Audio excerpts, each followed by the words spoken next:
for being with us today. C9 makes reference specifically with hate symbols to public spaces. Just to confirm, does that include the internet? Generally speaking, the law will apply equally online as it does in real communities.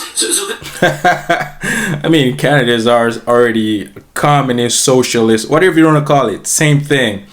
It's getting even crazier from what I'm seeing, right? This bill will affect what people can say and write on the internet.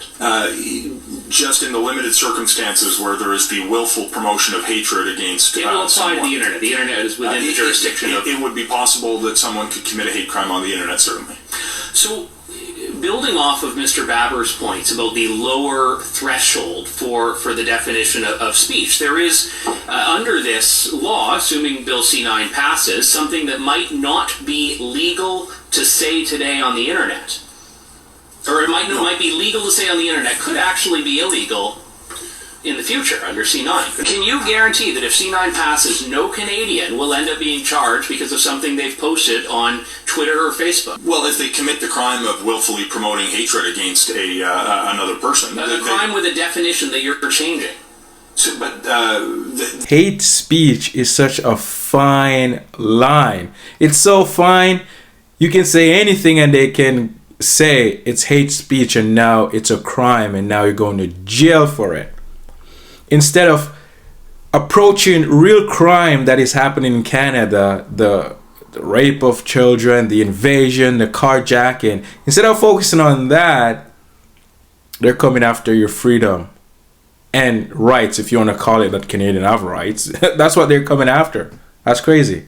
It's possible that they... No Canadian nationalism or Canadian white protests and put Canadian first. That's hate speech, and that's a crime because you're doing hate against other group of people that are coming in your country and they're putting them first instead of you first. This is what Canadian vote for. This is what you vote for.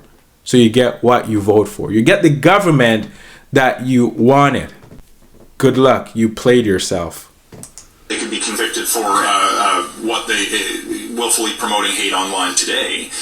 So certainly I would hope if someone commits a crime in the real world or online that they would face the appropriate criminal penalty if in fact it's captured by the code. We had in my riding a very disturbing case a few weeks ago where someone had mowed a swastika, a Hakenkreuz I should say, into their lawn and was charged under the existing criminal code definition. They displayed a symbol. It was found to be willfully promoting hate. Law enforcement and the Crown agreed that they could lay that charge. So why is your bill at all necessary when we already have existing powers, which to Mr. Housefather's point earlier, are simply not being enforced as often as they could be? This is an important question. I'll answer it very quickly.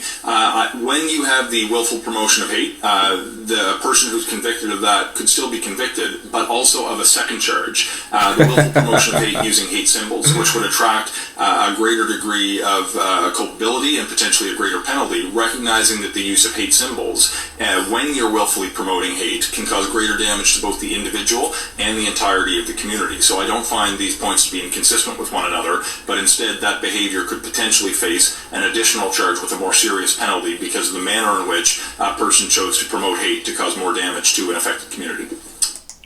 Amazing.